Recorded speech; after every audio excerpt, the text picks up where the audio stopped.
بسم اللہ الرحمن الرحیم۔ السلام علیکم اسٹوڈنٹس، امید کرتا ہوں کہ آپ سب لوگ خیریت سے ہوں گے اور خوش ہوں گے۔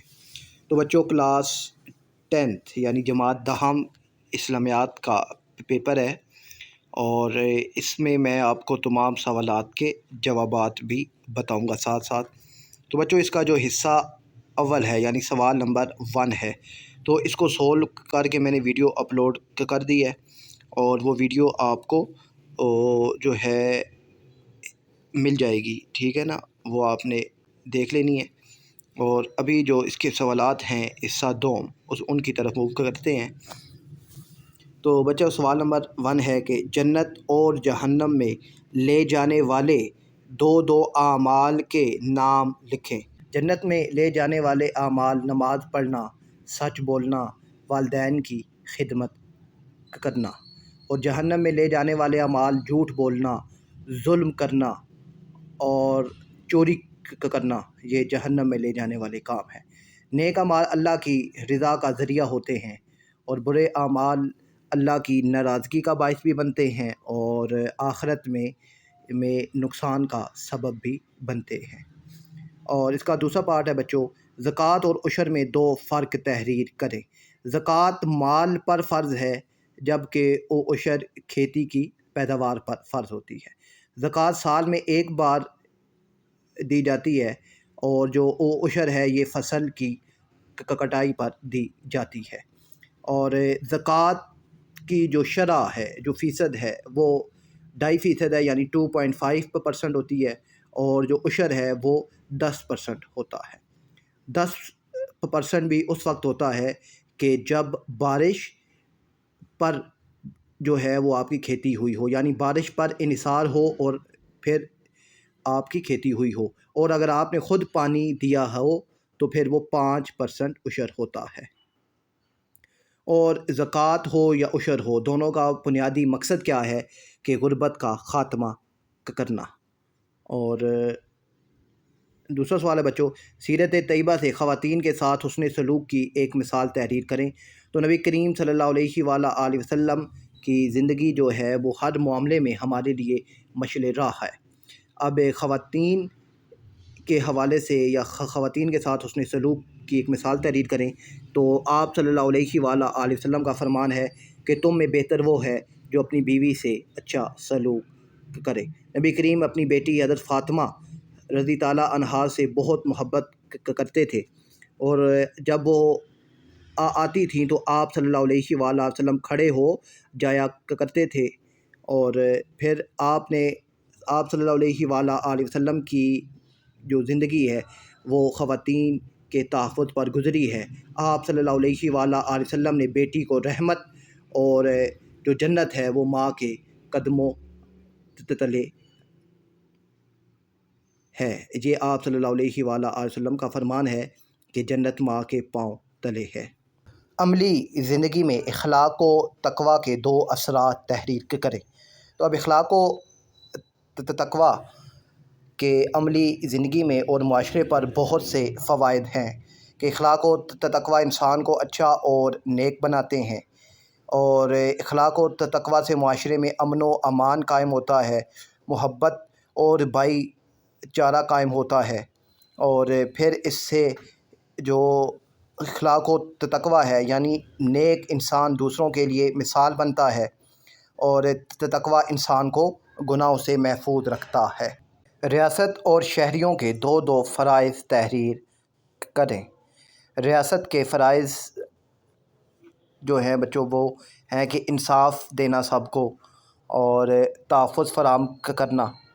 اور شہریوں کے فرائض کیا ہیں کہ قانون کی پابندی کرنا اور ریاست سے وفاداری کرنا۔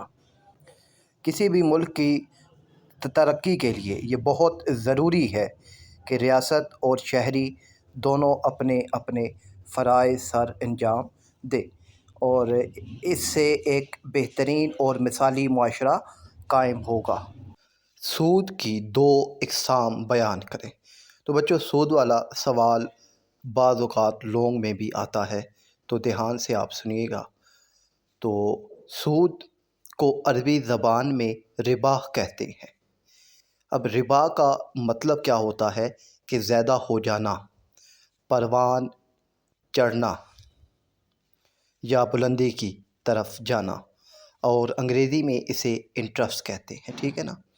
اور ٹھیک ہے، اور سود ہے کیا؟ اب سود کی تعریف سنیے کہ اب لین دین کے کسی بھی معاملے میں جب دونوں طرف مال ہو اور ایک طرف زیادتی ہو، اس کے بدلے میں دوسری طرف کچھ بھی نہ ہو، تو یہ سود ہوتا ہے۔ یعنی ایک کو فائدہ ہو رہا ہو اور دوسرے کو نقصان ہو رہا ہو، ٹھیک ہے۔ آپ کسی کو پیسے دیں اور پھر ان پیسوں پر آپ اس سے مزید پیسے لیتے رہیں اور آپ کے جو اپنے پیسے ہیں وہ وہیں کے وہیں رہیں، تو یہ سود ہوتا ہے۔ تو قرآن میں اللہ نے فرمایا ہے کہ اللہ نے حلال کیا بیع کو اور حرام کیا سود کو۔ اب بیع کیا ہوتا ہے؟ ٹھیک ہے، بیع یہ ہوتا ہے کہ آپ کسی سے کوئی لین دین کریں، ٹھیک ہے نا، لین دین یعنی چیزوں کو خریدنا یا بیچنا، تو دونوں چیزوں کا جو آپس میں معاوضہ ہے، جو پیسے ہیں یا ان کی جو بھی حصہ ہے وہ برابر ہو، تو وہ بیع ہے، اور بیع حلال ہے اور سود حرام ہے، ٹھیک ہے نا۔ اسلام میں سود زنا سے بھی زیادہ بدتر ہے۔ سود اللہ سے اعلان جنگ ہے، کیونکہ قرآن میں اللہ فرماتا ہے کہ سود لینے والا یا سود کا کاروبار کرنے والا ایسے ہی ہے جیسے اس نے اللہ اور اس کے رسول سے جنگ کی، ٹھیک ہے۔ اور سود حرام اور جہنم میں لے جانے والا کام ہے۔ جس طرح سود لینا حرام ہے، دینا بھی حرام ہے، ٹھیک ہے۔ اور اللہ نے سود لینے اور دینے والوں پر لعنت فرمائی ہے۔ اور ایک حدیث آ رہی ہے میرے ذہن میں کہ 4 شخص ایسے ہیں کہ جن کے لیے اللہ پاک نے لازم کر دیا ہے کہ انہیں جنت میں داخل نہیں کرے گا اور نہ ہی وہ اس کی نعمتوں سے لطف اندوز ہوں گے۔ تو ایک شرابی ہے اور ایک سود خور ہے اور ناحق یتیم کا مال کھانے والا اور والدین کا نافرمان، اور ٹھیک ہے، اور یہ سود ہے۔ اور مجھے امید ہے کہ سود کے بارے میں آپ کو کافی انفارمیشن مل گئی ہوگی۔ تو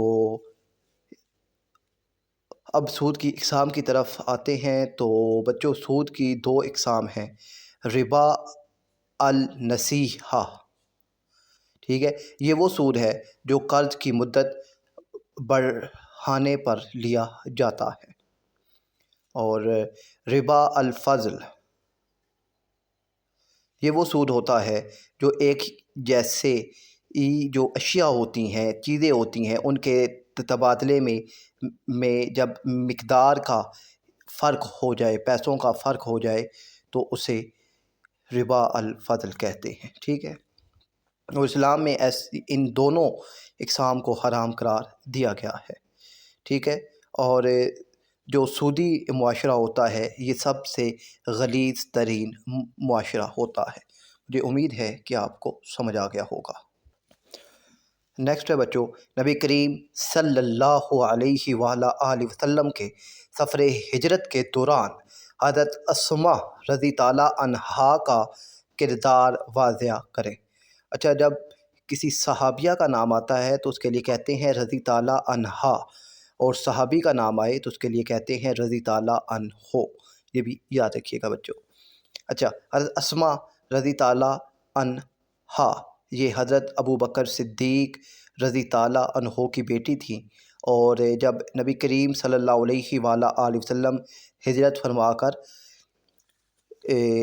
مکہ سے گئے تھے تو حضرت اسماء نبی کریم صلی اللہ علیہ وآلہ وسلم اور حضرت ابو بکر صدیق رضی تعالیٰ عنہ کے لیے کھانا اور پانی لے کر آتی تھیں، ٹھیک ہے۔ آپ رضی تعالیٰ پر ابو جہل نے ظلم بھی کیا کہ مجھے ان کا پتہ بتاؤ، مگر آپ نے پتہ نہیں بتایا، ٹھیک ہے۔ آپ نے دشمنوں سے راز کو چھپا کر رکھا تھا کہ حضرت ابو بکر صدیق اور نبی کریم صلی اللہ علیہ وآلہ وسلم کہاں پر ہیں، ٹھیک ہے۔ آپ اپنی چادر میں جو ہے وہ کھانا باندھ کر لے جایا کرتی تھی، اور آپ نے اس جو سفر ہے اس میں بہت حوصلے اور بہادری سے کام کیا تھا۔ نیکسٹ ہے بچوں، غزوہ احد میں حضرت عمارہ رضی تعالیٰ عنہا کا کردار کیا تھا؟ تو حضرت عمارہ رضی تعالیٰ عنہا جنگ میں نبی کریم صلی اللہ علیہ وآلہ وسلم کے قریب رہیں اور آپ کا دفاع کیا۔ آپ نے تلوار اور تیر سے دشمنوں کا مقابلہ بھی کیا تھا۔ آپ کے جسم پر کئی زخم بھی آئے تھے مگر آپ پیچھے نہیں ہٹی تھیں، اور آپ جو اسلام کی پہلی خواتین مجاہد خواتین ہیں ان میں بھی آپ شامل ہیں۔ نیکسٹ ہے بچوں، انفرادی اور اجتماعی زندگی میں مستقبل کی منصوبہ بندی کے دو فوائد لکھیں۔ تو انفرادی فوائد کیا ہیں کہ وقت اور وسائل کا بہتر استعمال ممکن ہوتا ہے، اور انسان زندگی کے اہداف کو آسانی سے حاصل کرتا ہے، اور اجتماعی فائدہ یعنی سب کو، پوری قوم کو کیا فائدہ ہوتا ہے، اور انفرادی فائدہ مطلب انسان کو خود کیا فائدہ ہوتا ہے۔ تو اب اجتماعی فوائد کیا حاصل ہوتے ہیں کہ قوم کی ترقی اور خوشحالی ممکن ہوتی ہے، اور اجتماعی نظم و ضبط اور اتحاد، محبت اور بھائی چارہ پیدا ہوتا ہے۔ عملی زندگی پر اسلامی تہذیب کے دو اثرات بیان کریں۔ تو اسلامی تہذیب فرد کو سچائی، دیانتداری اور انصاف جیسی اعلیٰ چیزیں سکھاتی ہے۔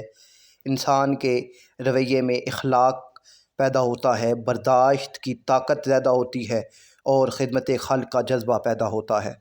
اور پھر جو اسلامی تہذیب ہے اس سے کاروبار، معاشرت اور سیاست میں پاکیزگی آتی ہے۔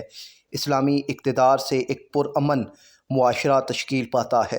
تو یہ اس کے فوائد ہوتے ہیں۔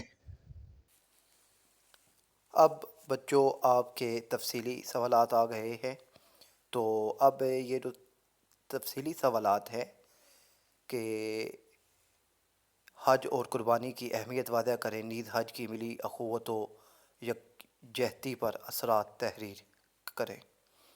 تو اب یہ ان سوالات کے جوابات میں آپ کو دکھائی دے رہے ہیں اسکرین پر۔